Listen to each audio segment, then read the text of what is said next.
Dominique Tapie est prête à tout pour laver l'honneur de son mari.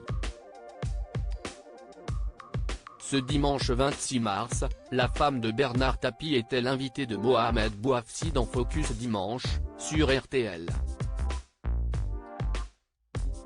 L'occasion pour la veuve de balayer les rumeurs les plus folles au sujet de l'ancien homme d'affaires. Dominique Tapie brise le silence. Le 19 mars dernier, dans 7 à 8 sur TF1, celle qui a partagé la vie de Bernard Tapie se confiait comme jamais sur son couple. Elle confiait notamment avoir eu envie de jeter l'éponge et quitter son mari à plusieurs reprises. On a eu des grands clashs. Et puis, il est revenu me chercher, il a fait amende honorable et il a fait des efforts. Il fallait, de temps en temps, le rappeler un peu à l'ordre, avait-elle confié.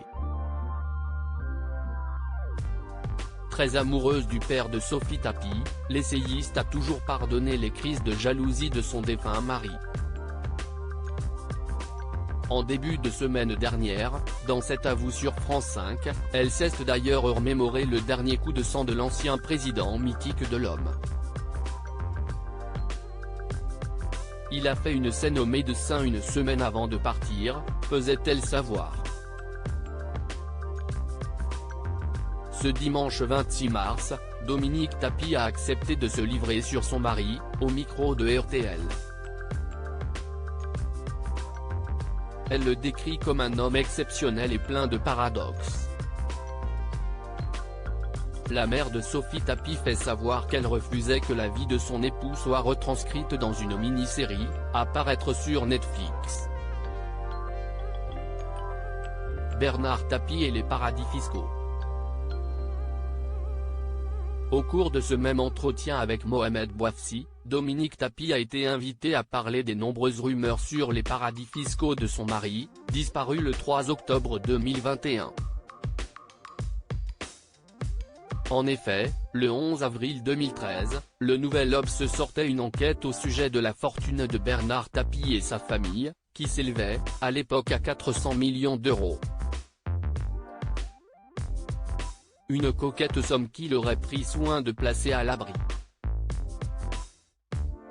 Il éparpille sa fortune entre Bruxelles, Londres et Luxembourg. Sans oublier Malte, l'île de Man et des chèques tirés sur son compte à la Société Générale à Monaco. Un véritable safari des paradis fiscaux, écrivaient nos confrères. 10 ans plus tard, les rumeurs de paradis fiscaux refont surface.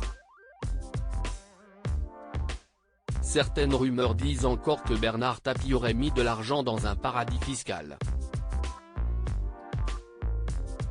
Lui a demandé le chroniqueur d'Anne-Elisabeth Lemoine. À cela, la romancière répond catégoriquement par la négative.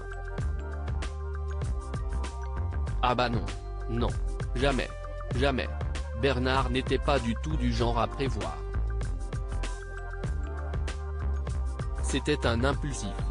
D'ailleurs, avec toutes les investigations qui ont été faites, mais dans le monde entier, il n'y a rien. Ils n'ont jamais rien trouvé, a-t-elle répondu avec fermeté. Circuler, il n'y a rien à voir.